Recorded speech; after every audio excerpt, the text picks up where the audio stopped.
Hi everyone, my name is Steph. This is the Novelty Corner and welcome back to my channel. Today I have a books beside my bed video for you where I wrap up the last 7 days worth of reading. This is my reading week from the 9th until the 14th of July. I read 8 things this week as well as a stack of picture books, not all of which I'm going to talk about here, but I will mention 3 that I received for review. So these 3 picture books came from Hachette and Allen and Unwin respectively. They are all fairly recent releases in the last 2 weeks.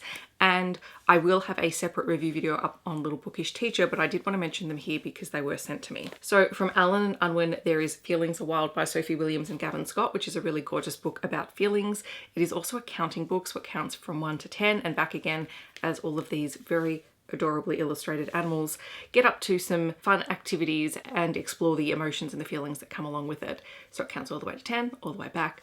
Absolutely lovely. I will be holding on to this one for my future niece or nephew. Then from Hachette, I received 2 picture books. The first one is Mother Earth. This one is by Libby Hathorn and illustrated by Christina Booth. This is actually a collection of poems and they are all nature poems. They're beautiful. The way that they are laid out on the page is just incredible. The illustrations are absolutely gorgeous. I love a good poem. I love a good poem collection and especially I love nature poems. So this is totally up my alley.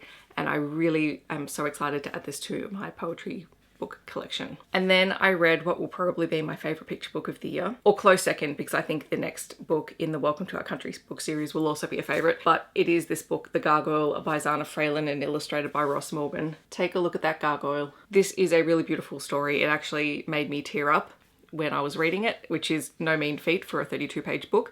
So this is the story of a gargoyle who has been forced off his perch due to development, and he finds himself on a train, and because he's old and leaking and, you know, not all that pleasant to look at, he is ignored by the rest of the passengers on this very overcrowded train. And the only person who is intrigued and isn't afraid to stand near the gargoyle is a young boy. And the young boy is really intrigued by the gargoyle and this old suitcase that he's carrying. And then when the gargoyle is forced off the train by the ticket inspector because he doesn't have a ticket, the suitcase is left behind. And I mean, this is where I teared up because the gargoyle on the train platform after being forced off the train, I was just beside myself. But the boy opens this suitcase and inside is the memories of this gargoyle, and I lost it.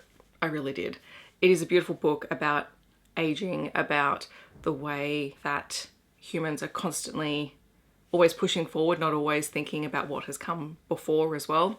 Not that we have to get hung up on the past, but thinking about where we've come from. It is about conservation as well. There is a really gorgeous ending to this book. The illustrations are stunning, and I know I'm talking a lot about this book for something I said I wasn't going to spend heaps of time on, but I adored this. And also just the actual physical book itself is beautiful. It is one of those matte covers and it has an embossed title, and I love everything about this. I really do. If I could make anyone read one picture book this year, it would probably be this one. All right, then moving into the novels that I read this week, I did finish off the Fake Boyfriend series by Eden Finley.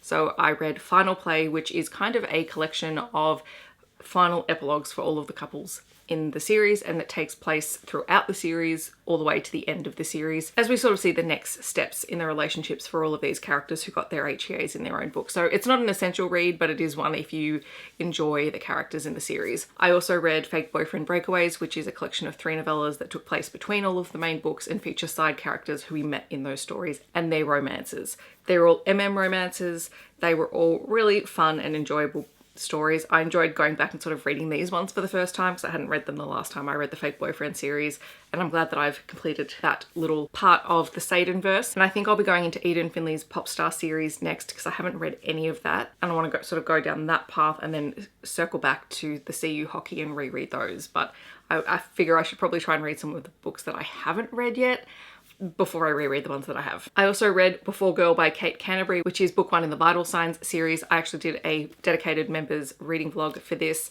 and I had a thoroughly good time reading it. Kate Canterbury is just a really solid author now that I'm 4 books in. This one's premise, I don't know if it's going to be for everyone, but it is the most contemporary romance book that I have read in ages, and I just enjoyed it.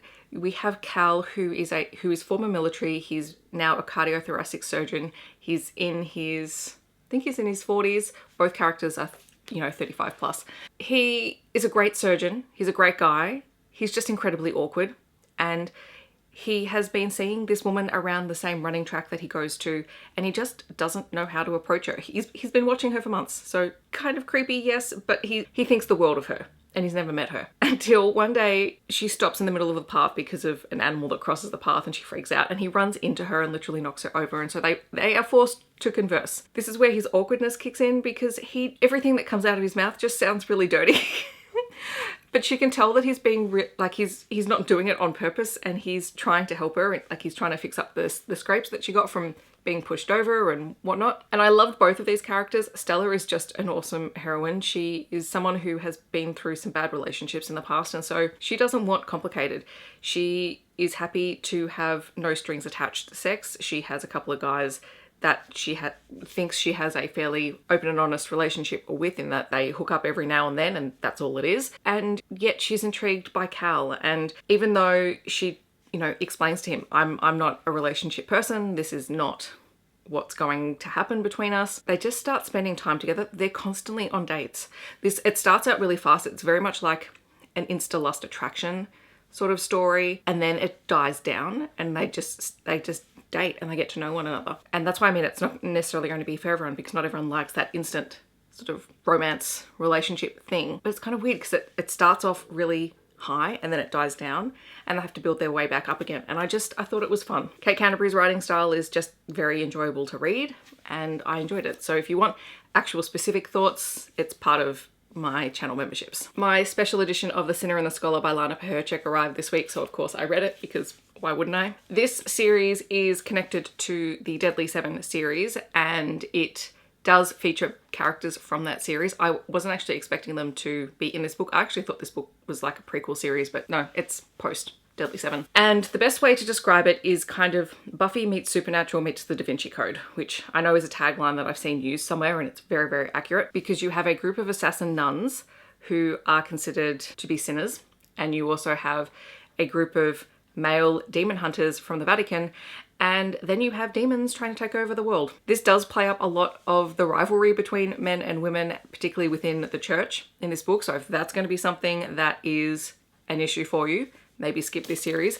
But it was a really fun paranormal horror-y story. It did give me supernatural vibes the whole way through it, so I thoroughly enjoyed that. So we have Thea, who's a member of the Hildegard Sisterhood, who are seductive assassin nuns who are trained that way. They are considered sinners. Content warnings in here for self-flagellation, just be aware of that. All of the women who are part of the Hildegard Sisterhood spend a lot of time helping to clean up the city, but they are looked down upon by pretty much everyone. And when demons start arriving, something that they believe just sort of to be a myth, this group of guys, basically their opposing group in the Vatican, turns up in town to help them deal with the demons.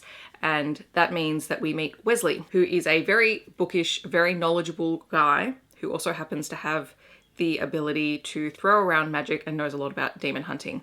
And he and Thea are forced together to try and track down a artifact to help save the life of one of their own who has been possessed by a demon. It's fun, it's entertaining. As I said, content warnings in here for lots of things, particularly horror elements, religious elements. We are talking about two groups that work for a church. Church views on women, just general violence and gore, but I really enjoyed it. And I love this cover. It's all foiled. Has a beautiful design on the hardback, and I did get some artwork, so I've popped it in here like a little mini step back. Like, it's just a really nice book. I also finally read Well Travelled by Jen Deluca. This is the fourth book in the Well Met series, and this one follows Lulu, who is an attorney who has a bit of a crisis one weekend while she's at a Ren fair. She's out of town for a case, and she finally gets fed up with the rat race and her work and them pressuring her to work on her weekend, and so she quits over the phone and throws her phone into a washerwoman's basket full of water. And Stacey, who takes pity on her and recognizes her as Mitch's cousin, Mitch from book 1 and 3, offers to let her hang around with the Dueling Kilts. Stacey is dating the manager of the Dueling Kilts band, and they're happy to have Lulu around.